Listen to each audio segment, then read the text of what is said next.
አርሰናል ዛሬ ምሽት ከክሪስታል ፓላስ ጋር ይጫወታል። በኤኤፍኤል ካፕ ወይም በካራባው ካፕ ግማሽ ፍጻሜውን ለመቀላቀል በዝርዝር የምንመለከተው ጉዳይ ነው። ከዛ በተጨማሪ በዝውውር ጉዳዮች በርከት ያሉ ሀሳቦችን እያነሳን እንቆያለን። ማንቸስተር ዩናይትድ ባለፉት ዓመታት ቸል ስላለው የአማካኝ ስፍራ ዝርዝር መረጃዎችን እያነሳን እንቆያለን። በጥር የዝውውር መስኮት ደግሞ በቅድ ደረጃ ያሉ የማንቸስተር ዩናይትድ አማካዮች በሌሎች ቦታዎች ላይም የታሰቡ ነገሮች ምንድናቸው የሚለውን እየነገርናችሁ እንቆያለን። ቸልሲ ቤት አንድ አማካኝ ለማስፈረም በጣም ተቀርቧል።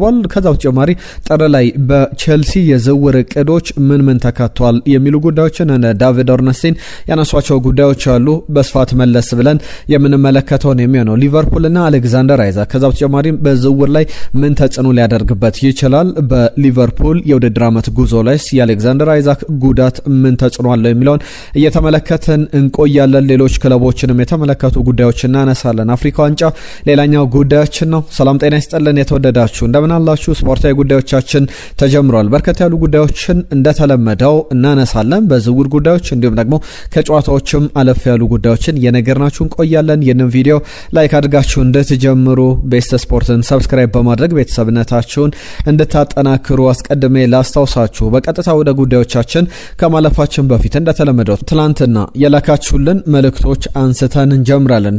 ከትላንትና በስቲያ ማንቸስተር ዩናይትድ ተጫውቶ ነበር እና የተለያዩ የማንቸስተር ዩናይትድ ደጋፊዎች ሀሳቦቻቸውን ልከውልናል። ትናንትና ስላነሳናቸው ጉዳዮችም የመጡ ሀሳቦች አሉ።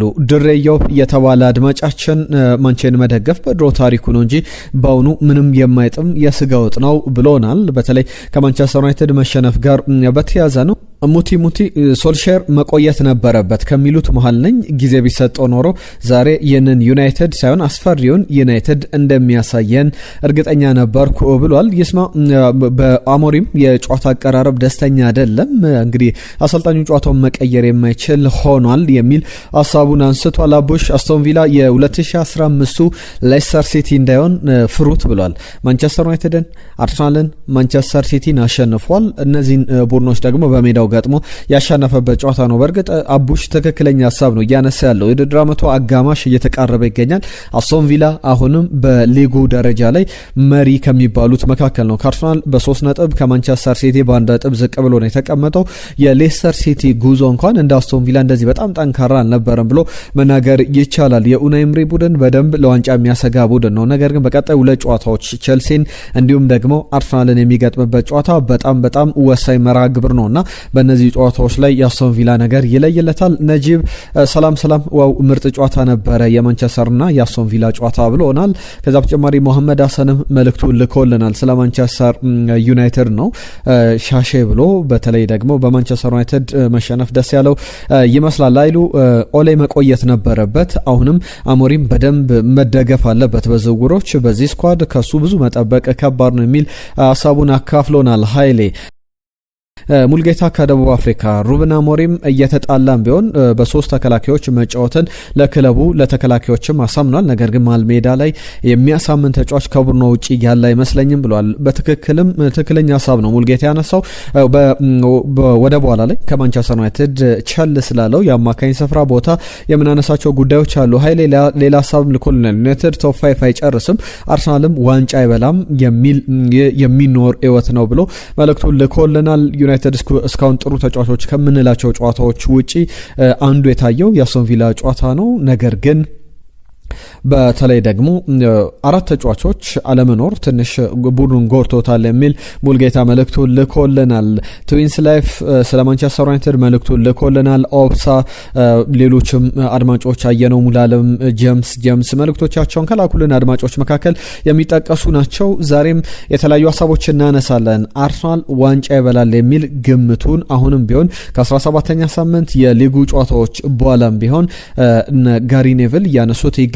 አርሰናል በትክክል ዋንጫ ይበላል ብላችሁ ትገምታላችሁ? እስቲ መልእክቶቻችሁን አንሱልን። ከአርሰናል የዋንጫ ድል ጋርም በተያዘ በቁጥሮች አስደግፈን የምናነሳቸው ነገሮች አሉ። በሚቀጥሉ ጨዋታዎች ላይ ለምሳሌ በሊጉ ላይ የመጀመሪያው ዙር እየተጠናቀቀ ይገኛልና በመጀመሪያ ዙር ትልቅ የሚባሉ ቡድኖችን ከሜዳው ውጪ ገጥሟል። ለምሳሌ ከአንደኛ እስከ 10ኛ ካሉ ቡድኖች መካከል አርሰናል ከሜዳው ውጪ የሚገጥማቸው ቡድኖች በጣም ጥቂት ናቸው። በሁለተኛውም ዙር ማለት ነው። ለምሳሌ ማንቸስተር ዩናይትድን በኦልድ ትራፎርድ ላይ ሊቨርፑልን በአንፊልድ፣ ኒውካስል ዩናይትድን በሴንት ጄምስ ፓርክ፣ ቸልሲን በስታንፈርድ ብሪጅ እና አስቶን ቪላን በቪላ ፓርክ እንደዚህ ያለን ብዙ ስሞችን መጥቀስ እንችላለን። በሜዳው ያደረጋቸው ጨዋታዎች ደግሞ በጣም ሌሎችንም የሚጠቀሱ ናቸው። አሁን በደረጃ ሰንጠረዡ ከ10 በታች ያሉ ቡድኖችን በቀጣይ የሚገጥምበት ለምሳሌ ቦርንመዝ፣ ኖቲንጋም ፎረስት፣ ሊድስ ዩናይትድ፣ ብሬንትፎርድ፣ ቶትናም ሆትስፐር ከዛ በተጨማሪ ብራይተን 9ኛ ደረጃ ላይ ይገኛል። ወልቭስ 20ኛ ላይ ነው። ማንቸስተር ሲቲ ነው ምናልባት ከሜዳ ውጪ ከሚያደርጋቸው ጨዋታዎች መካከል ጠንካራው ያም በትልቅ ደረጃ ይነሳል። ሁሉም ዛሬ በምሽት 5 ሰዓት ላይ የሚደረገው ጨዋታ በዚህ በኤፍኤል ካፕ ከክሪስታል ፓላስ ጋር ይጠበቃል። ከዛ አስቀድሞ የአፍሪካን ዋንጫ ጉዳዮች ላንሳ። አፍሪካ ዋንጫ ላይ ትናንትና ጨዋታዎች ነበሩ። ደቡብ አፍሪካ በአፍሪካ ዋንጫው ላይ ከ21 ዓመታት በኋላ የመክፈቻ ጨዋታ አሸንፋለች። የበርንሌው ሌይሊ ፎስተር ሁለቱንም ግቦች አንጎላን ባሸነፉበት ጨዋታ ላይ ባፋና ግቦቹን አስቆጥሯል። ደቡብ አፍሪካንም የመጀመሪያው የኡጎ ብሩስ ቡድን በጥሩ መንገድ ጀምሯል። ሌላኛው ጨዋታ የግብጽ ብሔራዊ ቡድን ያደረገው ጨዋታ ነው። አስቀድሞ የግብጽ ብሔራዊ ቡድን ግብ ተቆጥሮበት እየተመራ ነበረ። ከዛ በኋላ ግን በተለይም የሞሐመድ ሳላ ኦማር ማርሙሽ ግቦች ሞሐመድ ሳላ አስቀድሞ በመጨረሻው ደቂቃ ላይ ነው ያስቆጠረው። አስቀድሞ ደግሞ ኦማር ማርሙሽ አቻ ያደረጋቸው የማንቸስተር ሲቲ እና የሊቨርፑል ተጫዋቾች ሞሐመድ ሳላ በተለይ 90ኛው ደቂቃ ላይ ነው ግቧን ያስቆጠረው። በዚህም ጨዋታው በግብጽ ብሔራዊ ቡድን በኩል አሸንፎ እንዲጀምር ያስቻለ መርሃ ግብር ሆኗል። ከግብጽ ጋር በተያዘ ያ በትልቅ ደረጃ የሚነሳ ነው። ዚምባብዌ ነው ያሸነፈችው፣ በድል ጀምራለች። ግብጽ በአፍሪካ ዋንጫው ላይ እድል ካላቸው ዋንጫን ያሸንፋሉ ተብሎ ከሚጠበቁ ቡድኖች መካከል የሚጠቀሱ ናቸው። በአፍሪካ ዋንጫ ላይ ዛሬም የሚጠበቁ ጨዋታዎች አሉ። ናይጄሪያ ከታንዛኒያ ምሽት 2:30 ላይ፣ ምሽት 5 ሰዓት ላይ ቱኒዚያ ከዩጋንዳ በምድብ 3 የሚደረጉ ጨዋታዎች ናቸው።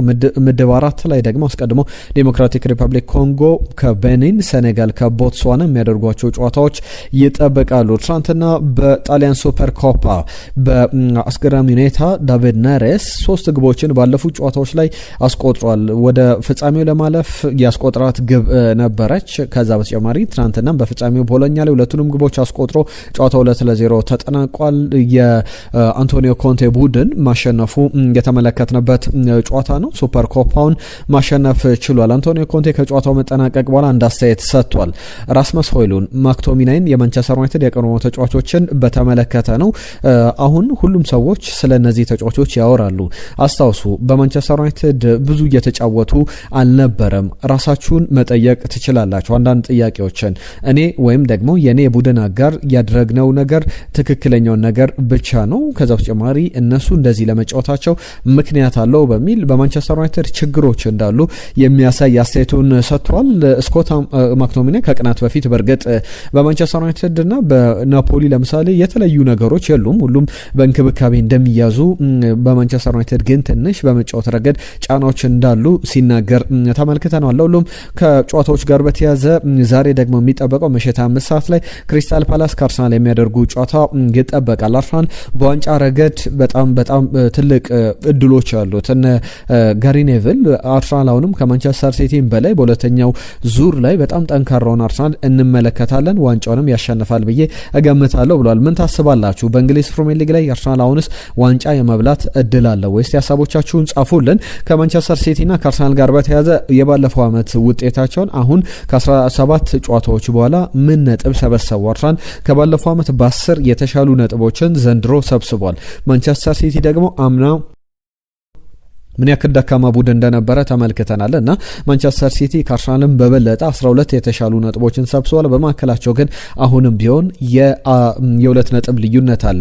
ማንቸስተር ሲቲ ከባለፈው ዓመት የ12 ነጥቦችን ልዩነት ቢሰበስብም አርሰናል ደግሞ ባለፈው ዓመት አሁን 39 ነጥብ ሰብስቧል። በ17 ጨዋታዎች ባለፈው ዓመት 29 ነጥብ ነበር የሰበሰበው። ፍጹም የተሻለውን ቡድን እየተመለከተን እንገኛለን። ነገር ግን አሁን በቅርብ ጨዋታዎች ላይ ያሉ ነገሮች በጣም ከባድ ሆኗል። በጉዳት ዜና በተለይ ተከላካይ ስፍራ ላይ እነ ጋብሪኤል ማጋሌሽ፣ ዊሊያም ሳሊባ፣ ክሪስቲያን ሞይስኬራ አይነት ተጫዋቾች ቤን ዋይት እየተጎዱ ቡድኑ ችግር ውስጥ እንዳይገባ ስጋትን ፈጥሯል። በእርግጥ በቀጣይ ቀናት ጋብሪኤል ማጋሌሽ ወደ ሜዳ እንደሚመለስ የሚጠበቅ ጉዳይ ነው። በኦፕታ ሱፐር ኮምፒውተሮች የአውሮፓ የዓለም እግር ኳስም ላይ እንግዲህ ፓወር ራንኪንግን ስንመለከት አርሰናል አሁንም የፕሪሚየር ሊጉ መሪ ነው፣ የቻምፒየንስ ሊጉ መሪ ነው። በኦፕታ ሱፐር ኮምፒውተሮች ፓወር ራንኪንግ ላይ መሪ ሆኖ ተቀምጧል። ባየር ሙኒክ ሁለተኛ ነው በነበረበት ቦታ ላይ። ማንቸስተር ሲቲ ግን በቅርብ ጨዋታዎች ላይ የነበሩት ውጤቶች ወደ ላይ ከፍ እንዲል አድርጎታል። ፓሪስ ሴን ጀርመን፣ ባርሰሎና እስከ 5ኛ ደረጃ ይዟል። ሊቨርፑል ወደ 7ኛ ከፍ ብሏል። ሊቨርፑል ወደ 6ኛ፣ አስቶን ቪላ 7ኛ፣ ቼልሲ 8ኛ፣ ሪያል ማድሪድ እና ኢንተር 9ኛ እና 10ኛ ደረጃ ላይ ይገኛሉ። ዛሬ በዚህ በጨዋታው ላይ ጋብሪኤል ሱስ የመጀመሪያ አሰላለፍ ውስጥ ይገባል ተብሎ ይጠበቃል። ብዙ ለውጦችን እንጠብቃለን። አማካኝ ስፍራ ላይ ዴክላን ራይስ፣ ማርቲን ዙሜንዲ በተቀያሪ ወንበር ላይ ሊቀመጡ ይችላሉ። ክርስቲያን ኖርጋርድ ወደ አማካኝ ስፍራ ይመጣል። ሚኬል ሜሬኖ የመጀመሪያ ጀማሪ ይሆናል። ኤታን ንዋኔሪ፣ ኤበሬቺ ኤዜ፣ ኖኒ ማዱዌኬ እንዲሁም ደግሞ ጋብሪኤል ሱስ የመጀመሪያ አሰላለፍ ውስጥ ይገባሉ። ተከላካይ ላይም የሚጠበቁ ለውጦች ይኖራሉ። ሪካርዶ ካላፊዮሪ አልፎ ሉዊስ ስኬሊ ወደ መጀመሪያ አሰላለፍ ሊገባ ይችላል። ከዛ በተጨማሪም ግብ ጠባቂ ቦታ ላይ ኬፓ አሪዛባላጋን በግብ ጠባቂ ቦታ ላይ የዳቪድ ራያን ቦታ ይዞ ልንመለከተው እንችላለን። እነዚህ ለውጦች በዛሬው ጨዋታ ላይ የሚጠበቁ ናቸው። ከጨዋታው ጋር በተያያዘ ግን የኦፕታ ሱፐር ኮምፒውተሮችን ግምት ስንመለከት አርሰናል 70.5 በመቶ ጨዋታውን የማሸነፍ ቅድሚያ ግምት ተሰጥቶታል። ፕሪማች ሲሙሌሽኖችን ስንመለከት ነው ክሪስታል ፓላስ ባለፉት እንግዲህ 8 ጨዋታዎች በ7ቱ ተሸንፏል፣ በአንዱ አቻ ወጥቷል። ከአርሰናል ጋር ባደረጋቸው ጨዋታዎች አርሰናል የቅርብ ጨዋታዎችን ፍጹም የበላይነት አለው። ለነ ማንቸስተር ዩናይትድ ለነ ማንቸስተር ሲቲ ከባድ የሚባለው ቡድን ለአርሰናል ግን ፈታኝ ሆኖ አልተመለከትነውም። ለመጨረሻ ጊዜ በፕሪሚየር ሊጉ ዘንድሮ ተገናኝተው ኤበሬቺ ኤዜ ባስቆጠራት ብቸኛ ግብ ኤሚሬትስ ላይ 1-0 ማሸነፉ ይታወቃል። ከዛ በተጨማሪ ኤዲ ኒኪቲያ አስገራሚ አይነት ቁጥር አለው። የቀድሞ አርሰናል ተጫዋች ነው። ባለፉት አመታት ላይ በተለይ ለመጀመሪያ ጊዜ 2007 ላይ ነበረ በሊግ ካፕ ለመጀመሪያ ጊዜ ጨዋታውን ያደረገው በአርሰናል ቤት። ከ2007 አንስቶ 13 ግቦችን በሊግ ካፕ ላይ በማስቆጠር የሊግ ካፑ ከ2007 ወዲህ ብንቆጥር ከፍተኛው ግብ አስቆጣሪ ነው። ጋብሪኤል ሱስ ባለፈው አመት አርሰናልና ክሪስታል ፓላስ በኳርተር ፋይናል ተገናኝቶ ነበር። በካራባኦ ካፕ 3 ግቦችን አስቆጥሮ ጨዋታው በአርሰናል 3-2 አሸናፊነት ተጠናቋል። አሁን እንግዲህ ክሪስታል ፓላስ ከ1970 እንደወደደ ዘመን በኋላ በሊግ ካፕ አርሰናል ለማሸነፍ ወደ ሜዳ የሚገባበት ነው። 1992-93 ላይ ሰሚ ፋይናል ላይ ተገናኝቶ ነበር ባለፈው አመትም ኳርተር ፋይናል ላይ። ነገር ግን ክሪስታል ፓላስ አርሰናልን ማሸነፍ አልቻለም። ሚኬል አርቴታ እነ ጋብሪኤል ሱስ አይነት ተጫዋቾችን እድል ይሰጣል ተብሎ ይጠበቃል። የሚጠበቁም ነገሮች አሉ። ጋብሪኤል ሱስ ሲኖር የተለያየ ነገሮች ይኖራሉ። ተጫዋቾችን በሱ ዙሪያ መሰብሰብ ይችላልና አንሰርተኒቲ ለተከላካዮች ይፈጥራል። ለተቃራኒ ተከላካዮች ብዙ የተለየ አይነት ተጫዋች ነው የሚል ነገር አንስቷል። እሱን ከረጅም ጊዜ በኋላ በመጀመሪያ አሰላለፍ በሜዳ ላይ ልንመለከተው እንችላለን የሚሉ ጉዳዮች በስፋት እየተነሱ ይገኛሉ። ማንቸስተር ዩናይትድ ቤት ያሉ ጉዳዮችን እናንሳ። በተለይ ከማንቸስተር ዩናይትድ ጋር በተያዘ ባለፉት አመታት ቸል ስለተባለው የአማካኝ ስፍራ ቆይታ እናንሳ። በተለይ ደግሞ ብሩኖ ፈርናንዴዝ ጉዳት አስተናግዷል። ጉዳቱ በጣም ስትሬንጅ የሚባል ነው ሲሉ ነበር ሩበን አሞሪም። ያልተለመደ አይነት ጉዳት ነው ብለው አንስተዋል። ምክንያቱም ደግሞ እናንተም የምትታዘቡት ይመስለኛል ተጫዋቹ ብዙ ጊዜ ጉዳት የሚያጋጥመው ከሜዳ በጉዳት የሚርቅ አይነት ተጫዋች እንዳልሆነ በተደጋጋሚ ተመልክተናል። ምናልባት ማንቸስተር ዩናይትድ ቤት ጉዳት ያጋጠመው የፕሪሚየር ሊግ ጨዋታ ምናልባት 2 ጨዋታዎችን ያመለጡት በጉዳት ምክንያት በትክክለኛ ጉዳት ያመለጡት 2 ጨዋታዎች ብቻ ናቸው። ከዛ ውጪ ግን በማንቸስተር ዩናይትድ ረጅም ጊዜ ሲጫወት ተመልክተነዋል። በጣም ታማኒ የሚባል ከጉዳት ነጻ የሚባል አይነት ተጫዋች ነው። ነገር ግን ማንቸስተር ዩናይትድ ለምሳሌ በክረምቱ 230 ሚሊዮን ፓውንድ አውጥቷል። በእነዚህ ዝውውሮች ላይ አጥቂዎች ላይ ትኩረት ያደረገ ነው። ኮቢ ሜኖ በሩበን አሞሪም እምነት የሚጣልበት ተጫዋች አልሆነም። ብሩኖ ፈርናንዴዝ አሁን ሲጎዳ በኒውካስል ዩናይትድ ጨዋታም ላይ ኮቢ ሜኖም ብሩኖ ፈርናንዴዝም የሚኖሩበት እድል ቦክሲንግ ዴይ ላይ በሚደረገው ጨዋታ አይኖሩም። ማኑኤል ኡጋርቴ ምናልባት ባለፉት 10 ዓመታት ማንቸስተር ዩናይትድ ካሉት በጣም መጥፎ የሚባሉ አማካዮች በፓሰር ደረጃ ፓሰር የሚባል እንኳን አይደለምና ብዙ መከላከል ላይ ትኩረት የሚያደርግ ለማንቸስተር ዩናይትድ አደረጃጀት በቢልድ አፕ መጫወት ለሚፈልግ ቡድን የሚሆን አይነት አማራጭ አይደለም። ሩበን አሞሪም ወደ ፓሪስ ሰን ጀርመን ከመሄዱ በፊት በስፖርቲንግ ሊዝበን አሰልጥነውታል። ነገር ግን አሁን ብዙ መጠቀም የሚፈልጉበት አይነት ተጫዋች አይደለም። የ34 ዓመቱን ካዝሜሮ በተለይ በቀጣይ አሁን 33 ዓመቱ ላይ ይገኛል። ከሁለት ወራት በኋላ 34 ዓመቱ ላይ እንመለከተዋለን። 34 ዓመት ይሞላዋል ካዝሜሮ። ብራዚላዊ ተጫዋች 90 ደቂቃ እንኳን መጨረስ የሚችል ተጫዋች አይደለም። ነገር ግን ከማኑኤል ኡጋርቴ የበለጠ እድሎች እየተሰጡት ይገኛሉ።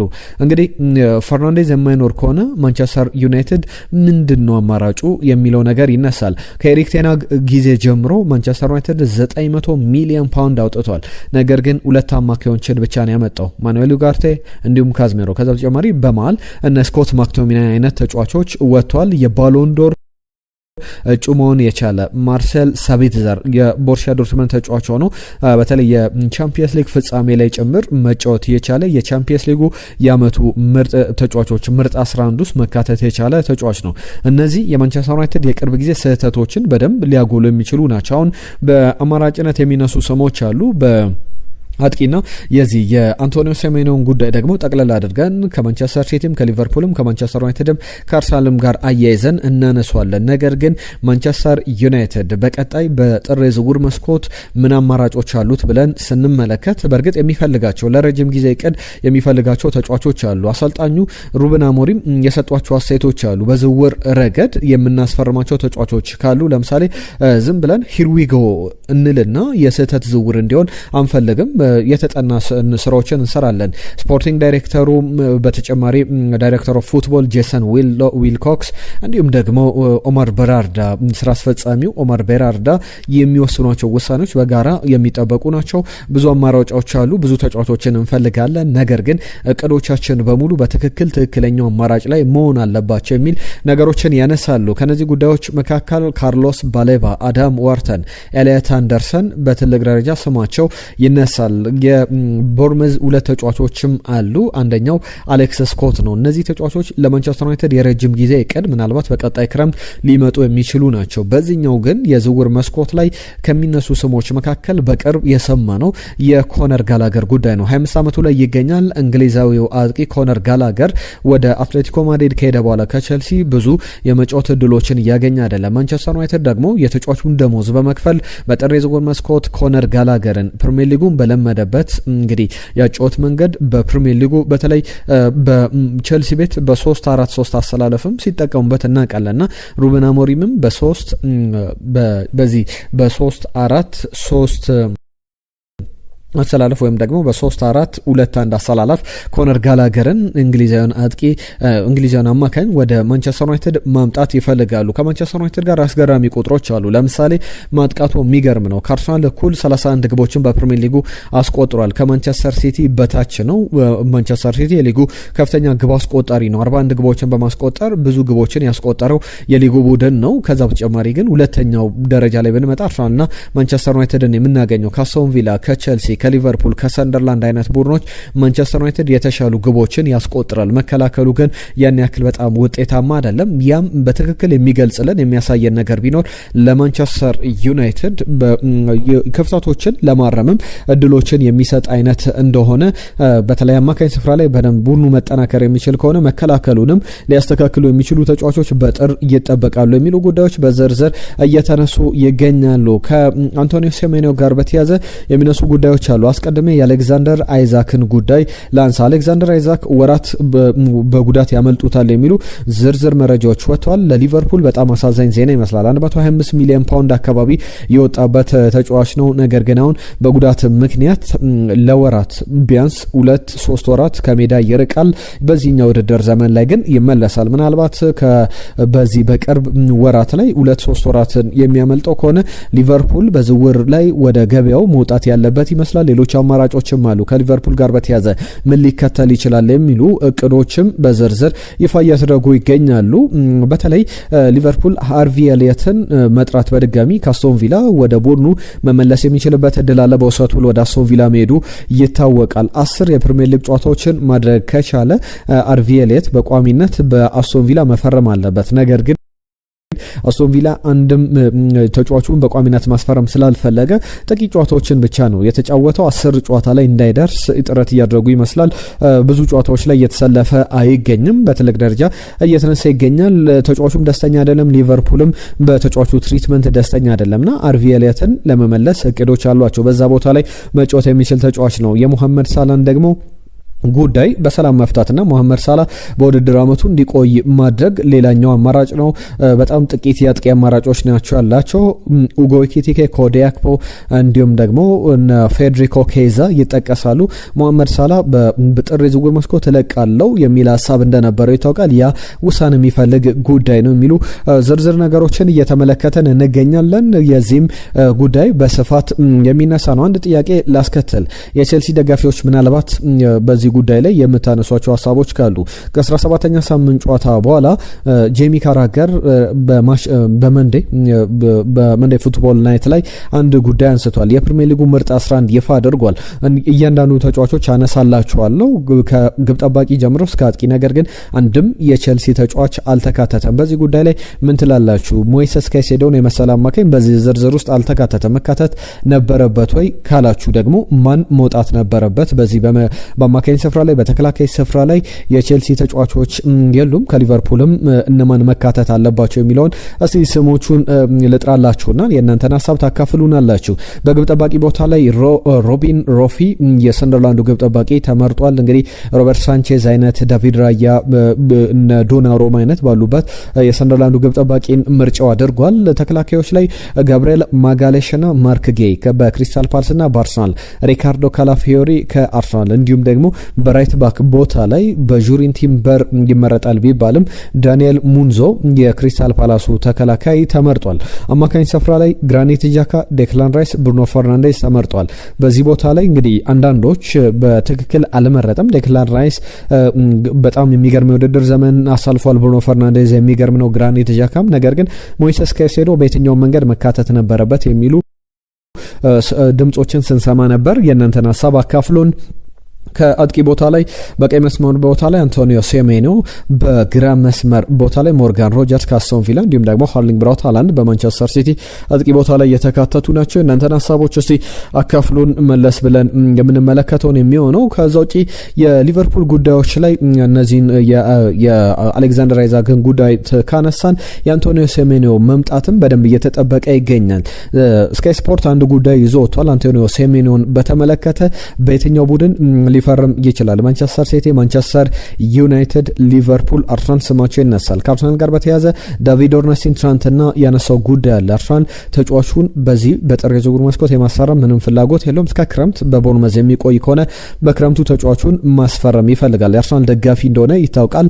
ነገር ግን ተጫዋቹ በጥር የዝውውር መስኮት መልቀቅ ይፈልጋል የሚሉ ጉዳዮች፣ ሀሳቦች የተነሱ ይገኛሉ። ስካይ ስፖርት ደግሞ ባነሳው ጉዳይ በቀጣይ 1 ወይም 2 ቀናት ውስጥ ተጫዋቹ ለቦርመዝ መዳረሻውን ያሳውቃል፣ ወዴት መሄድ እንደሚፈልግ። ከዛ በኋላ ቦርመዝ ከክለቡ ጋር ድርድሮችን ያደርጋል። የውል ማፍረሻው በመጀመሪያዎቹ የጃንዋሪ 10 ቀናት ውስጥ 65 ሚሊዮን ፓውንድ የሚከፍል ክለብ ካለ ከተጫዋቹም ጋር ፍላጎት ካለው ተጫዋቹ ወደዛ ክለብ መሄድ ተጫዋቹ ሌላ ድርድር ዝርዝር ነገሮች የሚፈልግ ጉዳይ አይደለምና በዚህ ጉዳይ ላይ የሚነሱ ነገሮች አሉ። ክለቦች ሊደራደሩ ይችላሉ። ለምሳሌ የከፋፈል ኢንስቶልመንቱን በተመለከተ አሞርታይዜሽኑንም በተመለከተ ድርድሮች ይኖራሉና ያንን የሚነሱ ጉዳዮች አሉ።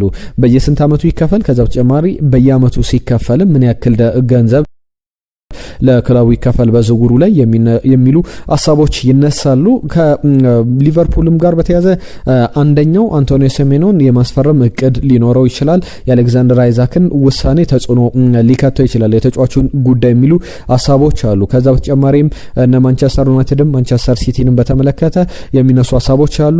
ፋብሪዚዮ ሮማኖ ግን ማንቸስተር ዩናይትድ በጣም በትልቅ ደረጃ ጥረት እያደረገ ይገኛል። ቀደም ያነሳሁት የሩበን አሞሪም ሀሳብ አለ። ትክክለኛ ተጫዋች ካልሆነ እናስፈርምም ሲሉ ነበር።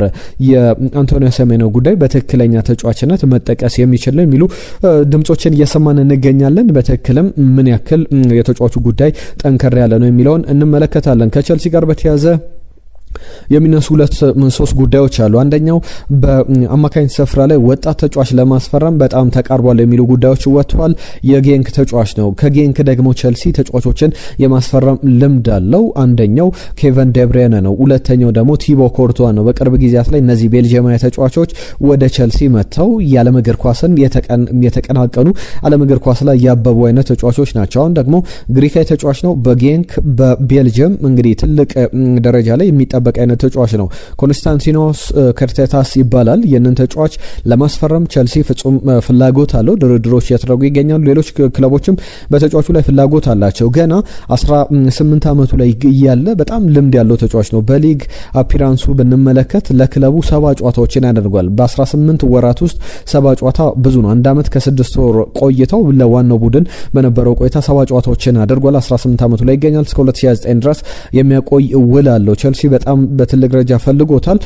27 ጨዋታዎችን አድርጎ 2 ግቦችን አስቆጥሯል። 10 አሲስቶችን አስመዝግቧል። ለግብ የሆኑ ኳሶችን አቀብሏል። በ10 ቁጥር ቦታ ላይ መጫወት ይችላል። ከፊት በግራም በፊትም አሰተኛ 9 ቁጥሩንም ሆኖ መጫወት ይችላልና ለቸልሲ ብዙ አማራጮችን ይዞ መምጣት የሚችል ነው። 38 ሚሊዮን ፓውንድ አካባቢ ይገመታል። ፓሪስ ሰን ጀርመን፣ አርሰናል፣ ባየር ሙኒክ የተጫዋቹ ሌሎች ፈላጊዎች ናቸው። ስማቸው እየተያዘ ይገኛል። በቀጣይ ከሚነሱ ጉዳዮች መካከል አንዱ ነው። ቸልሲ ቤት ሌሎች የሚነሱ ጉዳዮች መካከል በተለይ ደግሞ በአማካኝ ስፍራ ላይ የኤሊየት አንደርሰን ጉዳይ ይነሳል። ዳቪድ ኦርነስቲን በጥር የዝውውር መስኮት አይደለም በክረምቱ ግን ኤሊየት አንደርሰንን ማስፈረም ይፈልጋል ቸልሲ የሚል ጉዳይ አንስቷል። ነገር ግን በጥር ትልልቅ ዝውውሮችን ላንጠብቅ እንችላለን ከቸልሲ። ምናልባት የዚህ የግሪካዊ ኮንስታንቲኖስ ጉዳይ በትልቅ ደረጃ ሊነሳ ይችላል። ከሪያል ማድሪድ ጋር በተያዘ በጣም ሲያወዛግብ የነበረው የኤንድሪክ ጉዳይ መቋጫ አግኝቷል።